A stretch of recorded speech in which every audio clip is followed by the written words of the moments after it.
Okay, and I also, of course, need to go get the links so I can share them.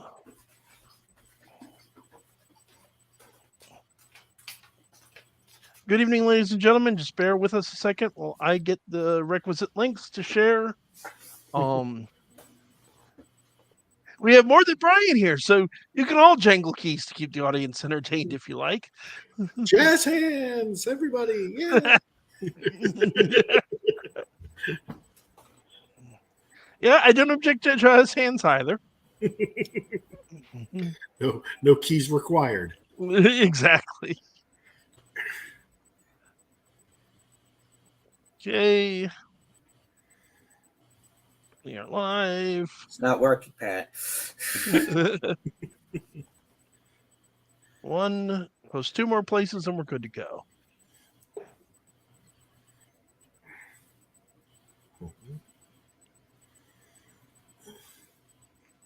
And why is it going to me, the main thing on YouTube, but not on my screen? That's deeply annoying.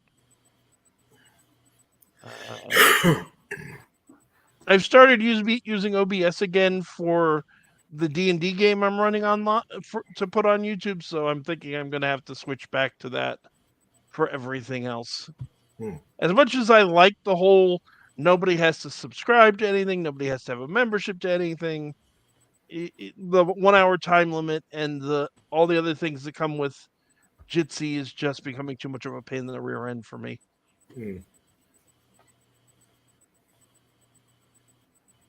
Okay, we're good to go. Good evening, ladies and gentlemen. Welcome to tonight's episode of Paranormal Encyclopedia. It's a very special episode because we've got a whole bunch of longtime friends of the show and great writers on. I am, as always, your host, Kevin Mears, demonologist, paranormal investigator, and the Paranormal Encyclopedia. And for those of you who don't know them, I will allow my co-host and my guests to introduce themselves. Brian, why don't you get started? Okay. I am, as sometimes, Brian McKinley, author of vampire novels, once called the godfather of vampire thrillers. Yay. Yeah, here as always. John, you want to go next?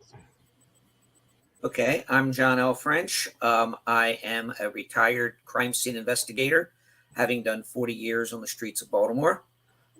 Now I'm a more or less full-time writer. My most current books are the third and last book in the Bianca Jones series called The Last Monster, a continuation of my Matthew Grace stories called Mortal Sins. And I have been writing cryptid fiction. I've written for Systema Paradoxa. I have written about the Snallygaster in When the Moon Shines and Chessie, the Chesapeake Bay Sea Monster in Chessie at Bay. And I have turned into Systema Paradoxa, the third book in the trilogy, which is about the Dueo, and it is called Daylight Comes. Dueo. And Daylight comes and me want to go. And last but certainly not least, Patrick. I am Patrick Thomas. I'm the author of the Murphy's Law series, Mystic Investigators, Dear Cthulhu, Bikini Jones, and as Patrick T. Phibbs, I write the Undead Kid Diaries, Baby Bear Mysteries, Joy Reaper Checks Out, the Ugaboos picture book and chapter books for kids, and a new YA that's just out called Emotional Support Nightmare. I also have a book from Systema Paradoxa, Cryptid Fight Club, and the second Bikini Jones books, Bikini Jones versus Sea Monsters, is recently out, and a series I created called Agents of the Abyss has 2 books out. The first is a novel co-written by John and myself called Frankenstein Monsters of the Abyss, and the second one is an anthology called Staring into the Abyss. Wait, the second one's out. I did not notice that. I'm going to have to go buy it. Wow.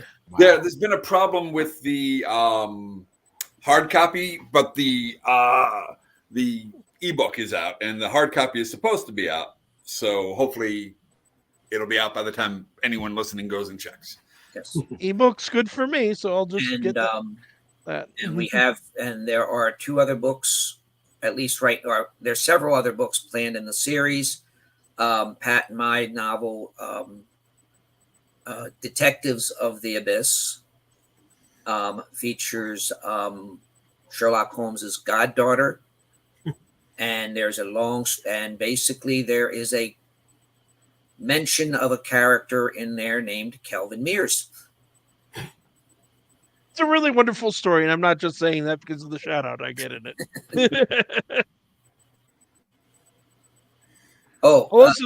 Kevin was also mentioned in The Last Monster. I should say that. Which is also a really excellent book, although I would recommend anybody who wants to read it should go read the other Bianca Jones books. They're all of these books are available on Amazon quite reasonably priced. And I will make a point of putting links in the descriptions to people's respective author pages so that if you enjoy what John and Patrick and Brian have to say, you can go give them money because they deserve it. And the first book in a bunch of the series are 99 cents for John and I. So, nice. Not quite free, but, first one's cheap. 99 cents might as well be free. I mean, good Lord. This isn't Bullfinches where the first one is free. Yeah. True. But the first one is more than worth the price. I will definitely say that. Yeah. Thank you. So tonight we are gathered together to talk about folklore and mythology. I think it should be relatively obvious, aside from the fact that everyone here is a friend of mine. I'm proud to say why I chose this particular collection of minds for the topic. Although credit where it's due, it was Brian. I suggested folklore and mythology last week, and Brian suggested reaching out to people. Well, yeah, because I just thought it would be terribly boring if it was just me and Kevin talking. you guys know so much more.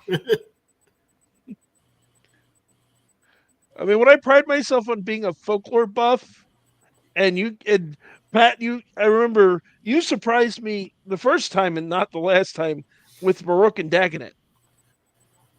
Thank you. And you impressed me, John, with. I'm sorry, go ahead. I was just saying, and just because I have a visitor, this is my cat Murphy, which was a con job by my kids to get a cat. Come on, Dad, we'll name it Murphy if it's a boy, and we'll name it Terabelle if it's a girl. And then my wife chimed in, "We're not naming the cat Terabelle." It's a great name for a cat, honestly. It works. It fits. So we have a cat. When we get one, if we get a female cat, I may argue for the name Terabelle. That would be awesome. Yeah, Misha and I argued for a very long time about the fact I don't like cats and she wants a cat. And we've decided to compromise that she's getting a cat. Oh, boy. That's how it works. Yep. Yeah. So there's a starting point. How about cats in folklore and mythology? I know definitely with ancient Egypt, we could start there. They loved cats. They did. They considered them worthy of devotion, we'll go with. And they did have, of course, Bast, the cat goddess, and her sister, Sekhmet, who more of a lion-headed goddess and who almost destroyed the ancient world in a fit of rage. Yeah. So, and in Murphy's lore, Bast is a recurring character, especially in Star Tenders, and we find out that she has a spy network made up of Bastards, which are her descendants. Unfortunate name, but which are black cats who can shapeshift from anthropomorphic cat people to black cats, and some of them can even change into human-looking people. So, because why wouldn't the cat goddess have a spy network? Yeah. Speaking of Bast, one of my favorite of the Stephen King Sandman single issues is Dream of 1,000 Cats. Except you mean Neil Neil Gaiman. Gaiman, not Stephen King. Or Neil Gaiman, right? Neil Gaiman. Yeah. We were just- Recently adapted on Netflix. Very Right. nice. Yes. The the graphic story was good. The one animated episode or part episode of the Netflix series was good. If you really want to enjoy it, you need to listen to the audible audio version Hmm. of it's now 3 acts, and it ends with and the third one ends with the In It World's End.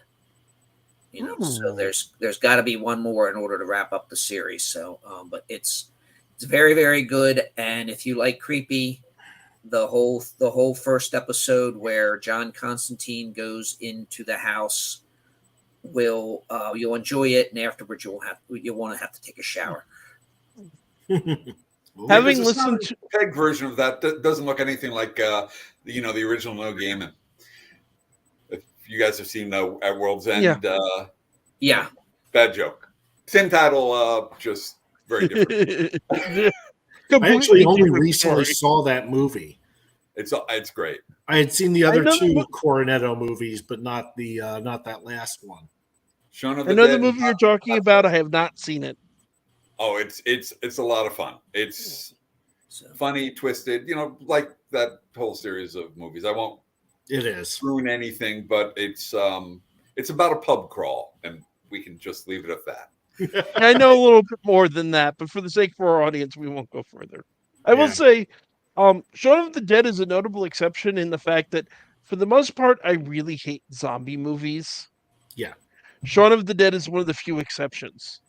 If I Oh, may yeah. recommend Anna and the Apocalypse, it's a zombie musical Christmas movie. Because those things all naturally go together. It's wild that no one's done it before. Hmm. what Yeah, I it's such an obvious combo. Zombie Christmas movie. There we go. what I've always wondered about zombies in general, and I have written several zombie stories. I have at least 2 more planned, but I've always, but I don't really watch zombie movies, and I don't read a lot of zombie fiction. But I've always wondered why it's only humans. I mean, are there any zombie stories, movies, etc., in which the other members of the animal kingdom get to roam around undead? Sort of. Pet Empty Graves, Cemetery there is. has a resurrected cat. That's Resident pretty. Evil, both the Dogs. video games and the movies have dogs and some other weirder thing. Sharks at one point that are sort of zombies in the games, at least. And bizarrely enough, a plant that's infected by the zombie virus in the first game. See, now when they bring back Sharknado, it'll be Undead Sharknado. Oh, I'm sure they've done that variation already. They had ghost sharks and all that already. That was the first one was good. The other ones were actually, the reason I enjoyed the first one so much is that I did not watch it originally. I watched the repeat. Mhm. And people were messaging comments all through the movie. So it was like watching the movie with Mystery Science Theater 3000. basically something like that. Yeah. Somebody was a marine biologist who was, in a joking way correcting things. But I have a good story about a dear departed friend of ours, C.J. Henderson. I had given him a copy of the DVD of Sharknado. He hadn't seen it, and he said it was a fun movie, but the best thing was the trailers at the end. Well, CJ being CJ, he wrote to the company and asked, he said, I enjoyed your movies so much. I was wondering if you would consider making movies from some of my books, such as the Teddy London series. And they wrote back, thank you for your interest. I'm sure they would make great movies, but we only make movies from ideas suggested by our employees. And he So- wrote back, "Are you hiring?" That sounds like CJ. Yeah. But, maybe it's time to get back to folklore and myth Hmm. and fairy tales and all that good stuff. I know Pat delves deeply into the whole thing. If anybody's ever read his Murphy Lore story, it's full of Yeah. folk tales and myth and mythers and all that. And he's also got, don't you have something that has to do with fairy tales? I do. The Fable Investigations, which I co-write with Diane Rates, is about an agency which has a witch working for them that fights fairy tales that are really more like otherworldly entities, like think great old ones that come down and take over people and make them act out their stories, but in new and different ways. And there's two ways it can end: happily ever after or death and destruction. And in this universe, World War One was the Snow White myth unstopped. Yeah. Or wait, Cinderella, Snow White unstopped. Caused World War One because they didn't stop it in time. So Nice. Interesting. and there's also a story with another member of the organization, which is related to the Knights Templar back in medieval times, with a retelling of the Rumpelstiltskin myth, which is called "If at Faust You Don't Succeed." In the modern version of the Snow White one, instead of an actual apple, it's a phone product that manages to trigger the problem. So they can be very creative in the updating of everything, and different characters in the agency, like her boss at one point had been a dwarf in the Snow White myth, and he's rather short and does not like being referred to by any of the dwarves' names from Walt Disney's version. Takes it as a personal affront. Yeah. That just makes me think. I'm sorry, John. Go ahead. Anyway, and Pat will probably have a story in an upcoming anthology about from eSpec. The anthology will be called Grim Machinations, and they are steampunk fairy tales. Ooh. And I do a telling of the Pied Piper story. He's the Pied Piper. He's a Pied Bagpiper in this one, but which makes things even worse. Yeah. And it plays heavily on the child stealing aspect. Yeah, and the Kickstarter for Grim Machinations should be launched by eSpec either this month or next month, with a publishing date of toward the end of 2023. I do not have a story in it, but I may have some editorial input later on. I was just thinking, funny enough, my trip to Romania that is finally happening this year, we're actually going to the city of Sighisoara, which, aside from being the birthplace of Dracula, Vlad the Impaler, is, according to legend, originally founded by the children that were stolen by the Pied Piper. Okay. Oh. There's apparently a tunnel through the mountains about 2 hours away, the tour guide said when I commented on Dacre's picture, from the town that is supposedly where they were brought through. Piper's stolen children. Interesting. Or descendants, at least. That's an interesting idea for a fan fiction, actually. Well, they're all public domain, so it could just be fiction. Yep. Fair enough. I was just thinking, with the story twists you were talking about and mythology, there's a role-playing game called Scion. And in the newest edition, there's a very cute introductory story in which a guy is cleaning up shop in a coffee shop. And he's very clearly intended to be a child of Aphrodite. But he finds this brand new edition, new model number smartphone, and he's looking at it. He's admiring its golden cover when an absolutely stunning woman walks in. Oh, I should also note the cover of the phone has a note on it for the fairest. So the woman's like, "That's my phone," And and two then, more ones come in. "Yep, no, that's my phone," and it has and he gives the far smarter answer to the problem than the one in the original folklore, which is at the end of the story. He looks at the phone. He thinks about how easy his life has been because women are constantly throwing themselves at him as a child of Aphrodite, and he wants a little more danger.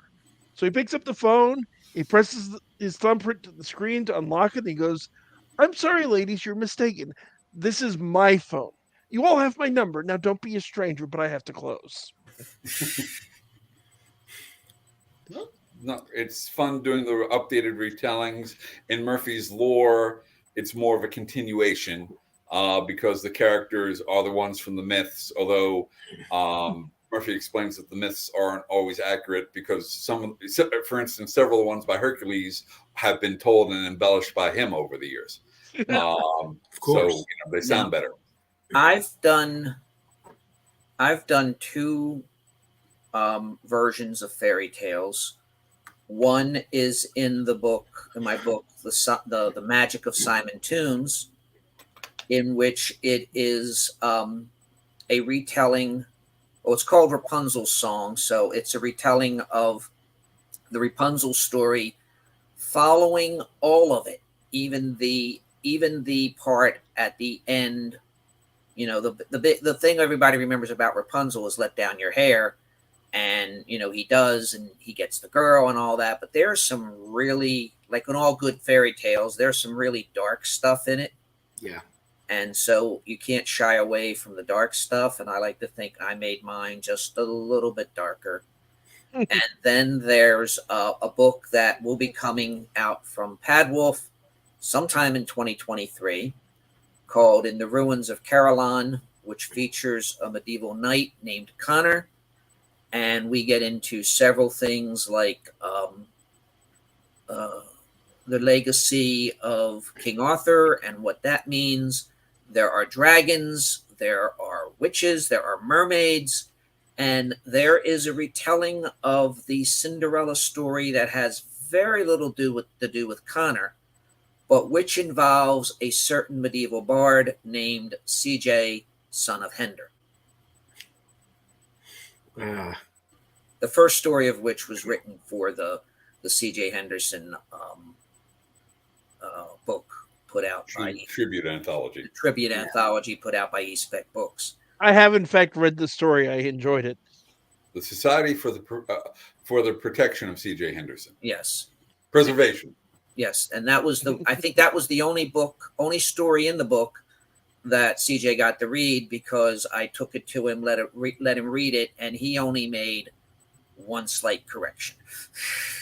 He said, it's not the big wonderful world of CJ Henderson. It's the big fat wonderful world of CJ. Get it right, John. And with Rapunzel, in Once More Upon a Time, there's a Rapunzel retelling in that. But I also write books as Patrick T. Phibbs. And in the Baby Bear Mysteries, I take fairy tales and kind of update them to the modern day, where we have the main character, Babe B. Bear. Don't call him Baby. Paper wrote it wrong, and he hates that. He catches the burglar Goldilocks when she breaks into his house. And now people think he can solve mysteries, so he sets up a detective agency in his treehouse with his next door neighbor Rapunzel and his best friend Not So Bad Wolf. You might have heard of his dad, Big Bad Wolf. He's in prison on charges stemming from this insurance scam where he knocked down 3 pigs' houses for the money. And their first client is the Little Mermaid, who hires them to get her voice back from a water witch because she didn't get asked to prom. And she flies around town, not on a broom, but on a jet ski. And at one point, Rapunzel does get captured by the witch and kept in a water tower. and he manages to get in, but then she takes his way out away, and he has to climb down using her hair. And we address the kind of issues that, well, wouldn't that kind of rip her scalp out? So, she has to like take the hair, wrap it around something, hold on to it tight so it doesn't, pull her scalp off of her head, because, she is only 11 years old and he is a small bear. I was thinking, I have a pair of nephews I need to buy some of those books for. Well, the second one is Ain't Seen Muffin Yet. It'll be out this year. The bad guy is the Muffin Man, and Hansel and Gretel are worked in. And actually, their client is the witch from Hansel and Gretel, who's not evil, but she's building edible houses for specialty parties.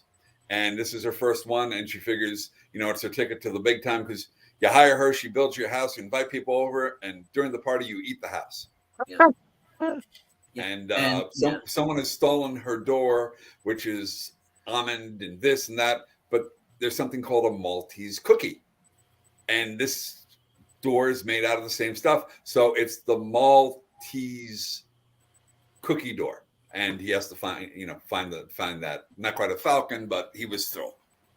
Now, and as long as we're talking about, books for children, one of the last books C.J. Henderson contracted for was a book he had written long ago for his daughter his daughter Erica, Jack, because she asked him, "Daddy, do you write any books for children like me?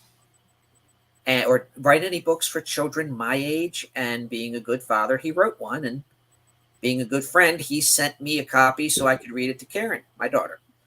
And it is called Jack and Her Beanstalk.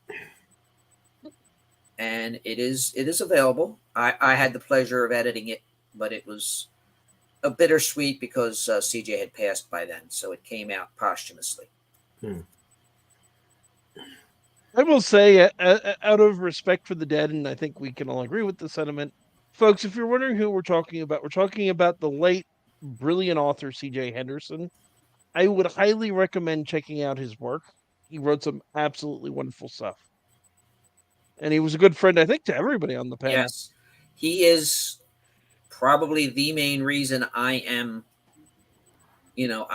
a writer, and I am before you all, because without him, I'd have probably had a few stories in Alfred Hitchcock's Mystery Magazine and just maybe given the whole thing up after that. Wow. Honestly, he's actually how I found If you Patrick. don't like my stuff, blame CJ. Because I was at a convention, I had stopped by to say hello to CJ because I'd known him for years. And I want to say he mentioned Pat, and I went over to your table and bought some stuff. And so, well, we did have a fun game, and I think this could be a small myth, a modern myth. We would play ping pong with customers on purpose, where if you'd buy a book from CJ and I was in it, he'd send you over to me to get a signature, and I would, of course, try to sell you a book.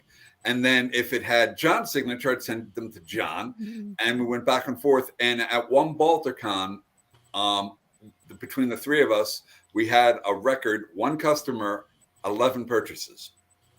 Separate purchases, not in one time, but she kept going, and I got her last of the 11. And as I'm going, she's like, "I don't have any more money. I'm not buying anything else." Like, thank you for buying 11 books. You're wonderful. That's what I said. Between one customer, three of us, 11 purchases.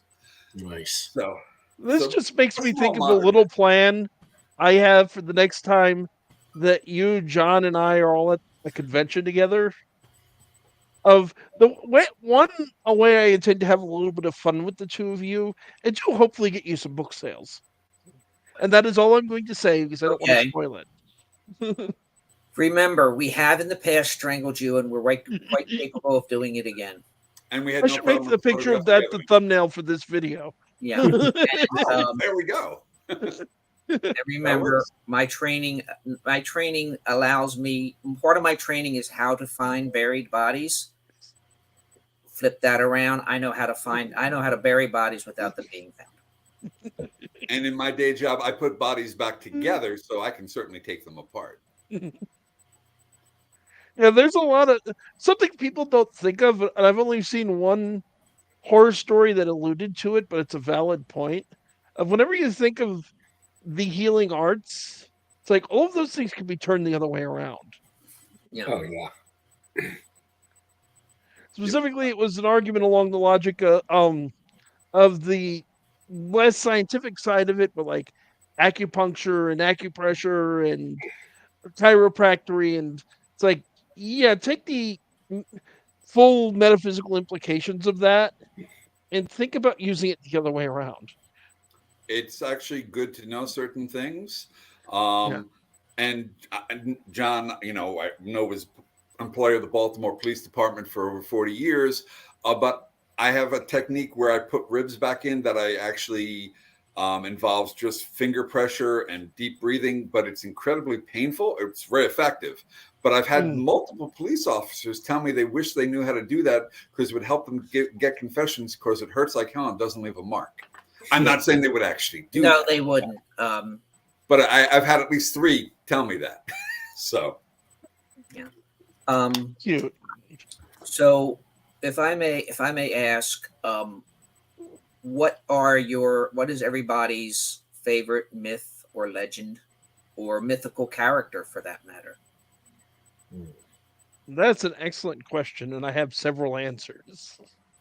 Since mythical characters for me are like children, you can't pick a favorite. Does anybody else want to go first before I get into my multiple choice answer? I've long ago. Once I got through the superheroes and all that, and I'm still not done with them.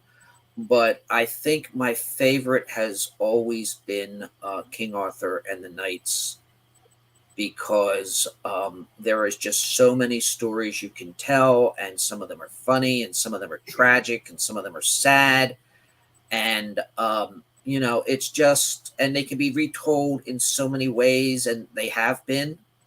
Not to not to but Pat and I edited an anthology called Camelot 13, which evokes the spirit of Camelot. Some are set in Arthurian times, some are set in modern times. There's even one set in the future. But that was sort of my tribute to the whole Arthurian legend, because it's the human condition, because the whole of Camelot is based on a sinful on a sinful act, in which Uther seduces the wife of his friend and then winds up killing his friend, having his friend killed. And then it's compounded by the fact that Arthur, of the way Arthur sires his only son Mordred, so there are a lot of sins committed that form the foundation of Camelot, which means no matter how great it can be, it's already on a shaky foundation, and it's how these people react to their failings. The best version has been the Once and Future King, which was made into part of it was made into an animated movie by Disney. And part of it was made into a musical as well. Yes, Camelot. Spamalot. Oh. Yes. And then my favorite. Although, I'm sorry. My favorite story in The Once and Future King is that Lancelot, who everybody holds as the greatest knight, the best knight of all, and he knows he's not, because he's having an affair with his king's wife. And that his best friend's wife, no less. Best friend's wife as well. And he's taken to this castle. Sometimes at the same time. Yes. Yeah. And he's taken to this castle where there is a king who is suffering a grievous wound. King. One that, no, it's a different king. One that can only be healed by the best knight in the world. And since Lancelot is the best knight in the world, they're all counting on him to heal him. And the night before the healing is supposed to take place, Lancelot prays. And he says, "Oh Lord, I know I'm not what people think I am. I know I'm not the best knight. I know I'm a sinner. But for this, do not punish this man for my sins. That's all I ask." And so the next day, Lancelot lays his hands on the king, and the king is healed. And everybody acclaims, what a miracle! What a miracle you have made.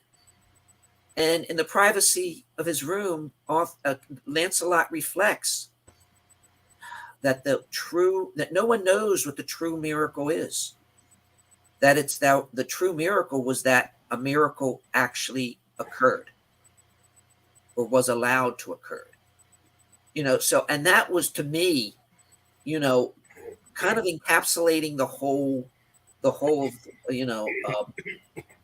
once and future king.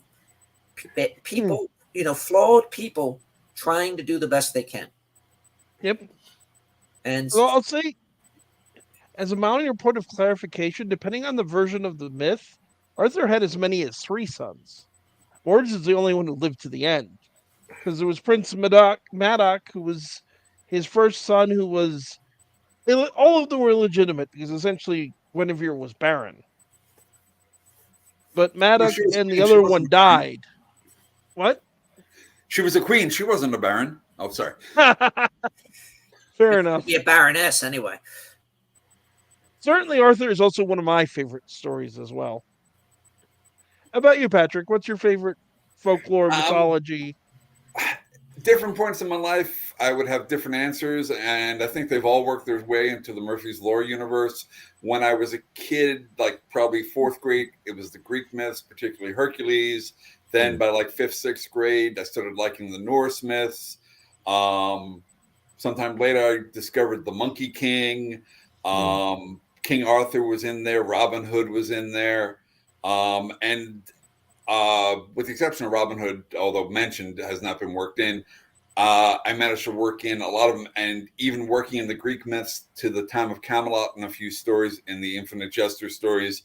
I don't want to give away something, but several characters, if you haven't read the Revelation, several characters we've met in the Murphy's Law universe are actually, or were actually, Knights of the Round Table. And it's revealed in a story in Camelot 13. Who some of them are. Some of them we know. Some of them were hinted at, and that story reveals them all. But, just a chance to mix, because in the Murphy's universe, all mythologies are equally existing, relevant. They need belief to have existence and power, because once no one really knows or believes they use up all their mana, they disappear, which is how Negro, who's a forgotten Sumerian god of war and fire and plague and all sorts of other good things, ends up working for the devil in hell as the chief of hell's police. Yeah. So just mix and match. And that part of that is there in demonology. There's a demon called Negro. There's a god called Negro. I just made them both the same. With Nemesis and Leda, they're both supposed to be the mother of Castor and Pollux and Helen of Troy. Well, in mine, I worked it out so that Nemesis was Leda. And why would someone with her level of power let Zeus come on to her as a swan? Well, that's a whole storyline that ends up with things not working out so well for Zeus in the modern day. He's no longer able to be on Earth. And Pat and I teamed up my character, the Nightmare, with Nemesis. In the 1930s. And her name was what? Leda Troy? Leda Troy. Yes. And Pat also graciously allowed me to at least to mention the surviving members of Camelot in the title story. In the ruins of Caroline. Nice. So, I was say I'm very proud that I guessed at least one of the one of the surviving knights was before the book came out, before the story came out. And you actually confirmed it to me a long time ago off the air. Yep. Now, and I thought the one I picked was fun, because it also ties into that character has some strong ties to Lancelot, and I managed to work in another night pretty heavily to the Hex collection and novel, and it's just, like I said, it's just a lot of fun to be able to make it, and to have Fool's Day where you have Coyote, Sun Wukong, Pan, a Bubba Sue, a gremlin from Atlanta, Georgia, all working side by side to see who can pull the pranks, along with Jack Wisp, who's the Will o' the Wisp, who beat the devil in in a gamble, along with the daughter of Hermes and Queen Mob of Fairy, along with a bartender and a leprechaun, and it's just a lot of fun. And then later on in the book, at the party, we work in a Nazi. We work in it's a mixture of Spanish and Indian, which basically means 100 chickens, where they're trickster gods. But in mine, I have them basically going through cycles of dying and hatching and living, but they're all different ages. So this is all happening at once. And I have, not necessarily in that book, but I have Manuk, the blue cosmic chicken, who in one mythology hatched the egg, which laid the egg, which hatched the universe. And I tied that into the Big Bang and managed to make that work with not only other myths, but Judeo-Christian mythology and science. Yeah. Because if God said let there be light, that would be the Big Bang. Yeah. And that's the fun of what we do. We take, and all writers do this. We take the stories that have been told and we retell them. Sometimes we try to stay as faithful as possible to the story, as in Pat's and mine's Frankenstein Monsters of the Abyss. Such a good book. Thank you. And sometimes we just go off to Neverland and have mermaids fighting pirates, which was not a bad idea. We just take the basic idea and run with it in a different direction. And the challenge is to have it make sense within the context of the story. And to entertain at the same time. In fact, again, thank you to Pat. In my book, The Last Monster, the Bianca Jones finale, I borrowed his character, Hermes the Hunter, and Hearn the Hunter, and did a lot of different things to it. And since it was set in the Bianca universe, he let me do it. But there's two stories in there in which Bianca and Hearn team up to fight things. One of which is the questing beast. So you have the modern day monster hunter Bianca with Hearn the Hunter, and a current version of the questing beast, which is in part based on a 14th century French cryptid. And they originally teamed up in Rites of Passage. Yes. Which is basically part of the inspiration for the first Bianca Hearn team up. So, Brian, how about you? What's your favorite myth, folklore, etc.? Well, a little bit like what Patrick said. I remember as a kid, I loved especially the Greek and Roman mythology with the gods and goddesses. I was very, very into them. Lately, probably vampires, just because it's what I've spent the most time now researching and looking into, and I know more about that folklore than I do about just about anything else. But I really love Native American folklore, that stories that I researched for a different novel that didn't actually end up getting finished. But You should get back to it though. Yeah. Knowing the story, it's worth the write.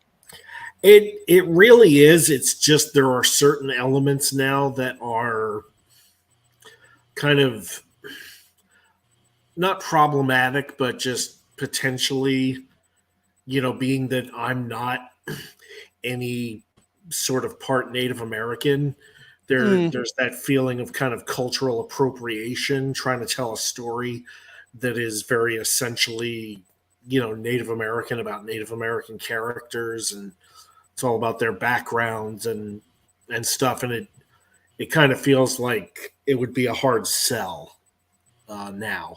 When I originally came up with the idea in the '90s, it wasn't, that wasn't a concern, but I can see the Well, what, problem there. I think if you do the research to do it justice, and I think you're capable of doing that research, but do it well and do it justice, and I think people will forgive a lot. mm, Because there's a difference between cultural appropriation and how do I put there's a really good video I watched a while back, which was a mythology professor talking about mythology in movies. mm, And he made a really good point that a lot of people, and I have to admit I'm guilty of this quite often, will look at like the Percy Jackson and the Olympians movie, which I'm not by any means am going to say is a good movie because it's not. But we look at how it changes the mythology and we complain. Because it's like, well, Hades wouldn't act that way. Hades doesn't look like that. Hades doesn't do that. And what we forget is mythology is not, has never been, and should never be a static thing. It grows, it evolves, it changes. It changes from one teller to the next. Even, we talk about, a specific idea of the King Arthur story with Galahad and Lancelot. mm. But there's French Arthur stories, there's German Arthur stories, there's English, there's Welsh, there's Scottish, there's Russian King Arthur stories, for God's sakes, that emphasize different aspects of the story. Um, the idea of zombies comes from Haitian folklore and actually a real phenomenon, which Wade Davis did a fascinating book about. It's been that's rather adapted toxic. into this American concept. Yeah. Vampires, come from a half a dozen different countries in Eastern Europe and Greece, for that matter. We, I'm not. There's certainly an issue of cultural appropriation, and I'm not trying to say there isn't in some stories, but I think trying to represent things faithfully and respectfully, you can still do it. Okay. One thing, if I can go back to my Mhm.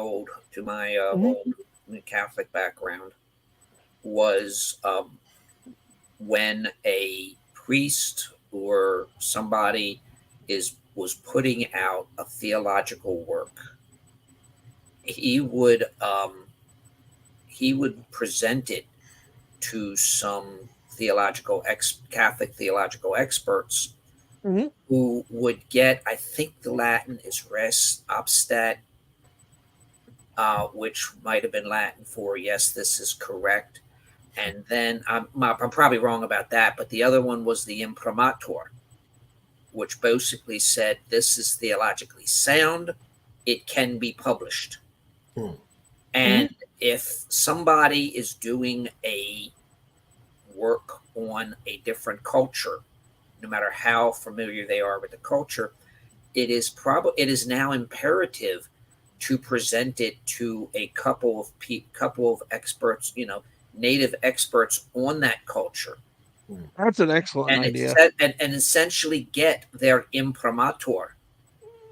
that yes, we have reviewed this, it we have found it respectful, we have found it correct, and yes, even though it does, bring part of our culture into a darker light than we would prefer, we can't find anything wrong with it, and we would recommend that this book be published. Hmm. Something like that. Either that, or you say it's not yet complete, get a writer of that heritage to, co-author it. Hmm. That's a really good idea. Just You've approach got, you've got the story, and they've got the knowledge. Yeah. and approach it exactly honestly, as you want to tell the story, but you want to do pay respect and do it properly. Could he come in and help and work with you and share kind of the proceeds as a co-author Yeah, to make sure that it's done correctly? right. And I think that's the way. I mean, myths don't belong to any one culture. Otherwise, only the Greeks could tell the Greek myths. Only the Romans, well, they were telling the Greek myths, but they Yeah. or the Irish could only talk about Ireland, something Yeah. like that.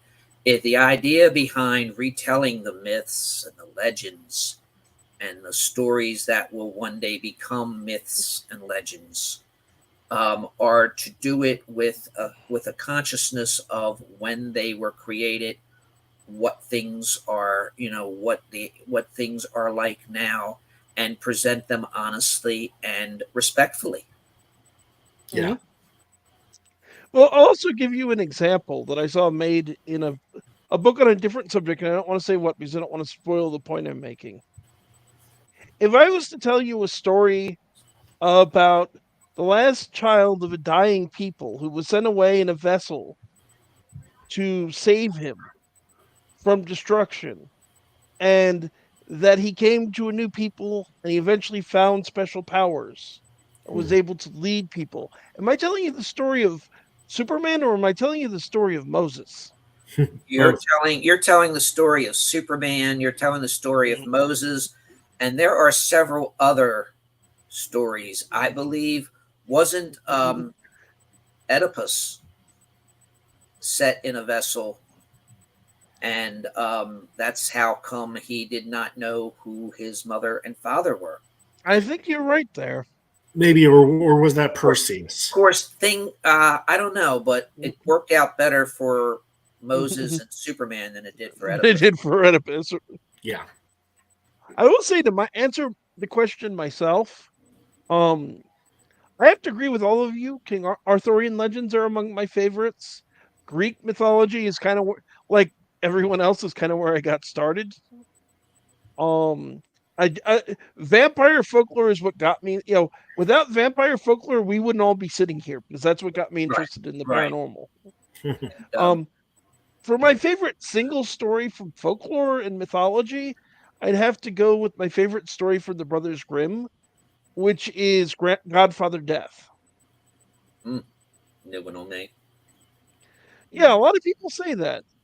Make It's him an offer. You can't refuse. Really, you can't. yeah, a man who's seeking a godfather for his child who says, "I'm going to go to the crossroads and ask whoever shows up to be the godfather." So at noon, God shows up. And the man looks at God himself and says, "I'm sorry, my lord, I can't ask you. For you sometimes wicked men prosper and good men suffer. You do not treat everyone fairly." At dusk, the devil shows up. And I'm sorry, my lord, you're the devil. I can't accept you. So finally, deep in the night, at the darkest point of the night, Death himself rides up. And the man says, "My lord, you treat all men the same, king or pauper. Everyone comes to you in their appointed time. Would you be the godfather of my son?" That's good. And the rest of the story is about the fallout for the son about Death being his godfather and the son getting lured away by a pretty face. Personally, based both on Patrick's writings and another friend of mine, Lilith, who it occurred to me far too late I should have invited to join us. Um, I've had the idea to do a sequel story, which is okay. The man dies, and now he's got to explain to God why he said no. Or, depending on which way he goes, He's got to explain to the devil. Well, the way I see it going ultimately is a little bit like Jack of the Lantern, where first he has to answer to God, and then he answer to Satan. Because they're both annoyed, and then my wanting to give it a twist, and my own Christian side is inclined to have it ultimately be, yeah, God's yanking his chain and he gets in. You mentioned Grimm. I remember reading the Brothers Grimm to my daughter when she was growing up, and we learned some valuable lessons. One, if you're walking through the forest and an old man or an old woman asks you for food, if you have one crust of bread left, you share that crust with the old person, because that old person is a wizard or a fairy or somebody in disguise, and you will be rewarded tremendously. Secondly, if you're living in a big mansion, a castle even, and you are given access to every room in this magnificent castle, and you have everything you could possibly want, and you're told, well, there's this one room up on the third floor at the end of the hallway. Don't go in there. You don't go in there. I mean, those are the things I learned from the Brothers Grimm.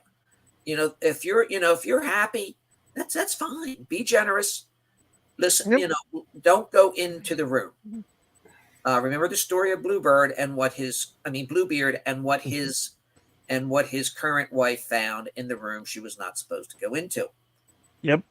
And Where's let me give a shout out to the Rocky and Bullwinkle show and their fractured fairy tales, which not Also only great. introduced me to a lot of fairy tales, it helped develop my love of puns. which we've had the three of us have had some fun with pun wars on Yes. Facebook. it's gotten grim. Yes. Indeed. Yeah, speaking of Grimm's fairy tale, I was thinking, mentioning Neil Gaiman. One of the great stories of his that I've ever read that I thought was really cool was Snow Glass Apple, Yes. where he takes a completely different point of view on Snow White. He tells it from the point of view of the quote unquote evil queen, who really just becomes kind of the helpless victim of this horrible like vampire child that is Snow White, that can command the loyalty of animals and has these weird creatures from the forest that do her bidding, and it's a great subversion of the original story. And it's really creepy. I was fortunate enough to get the first edition chapbook of Snow Glass Apple. Oh wow. And even more fortunate to see Neil Gaiman at a signing at a now defunct bookstore called Bibelo. And that was one of the books I asked him to sign. Nice. And it was kind of Nice. like, oh, you've got one of these. Let me tell you how I came to write it. Ooh. And he said, I was traveling I was on a plane from the East Coast to the West Coast. And as we took off, I suddenly got this idea for a retelling of the Snow White story. And I started scribbling, making notes. By the time I landed, I had the whole story. And when I got to my hotel room, I wrote it that night. So that's where Snow Glass Apple came from. And that's one of the books I'll probably grab if the house, God forbid, the house catches on fire. But Didn't mean to read that one. He's a wonderful storyteller who really, really knows all the myths, and he creates new ones, as in he did with American Gods. Oh yeah, that's a great one. The whole thrust of it was, why do we have to rely on the old gods? Pat, forgive me, but where are the new gods coming from? The god of television. Well, the Catholic Church has the patron saint of television, but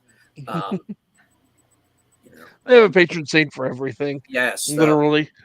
Saint Isidore of Seville is currently the patron saint of the computer and the internet, but I think there's a younger man who's pushing for the role. But there's actually a patron saint of vampires, believe it or not. Oh, really? That sucks.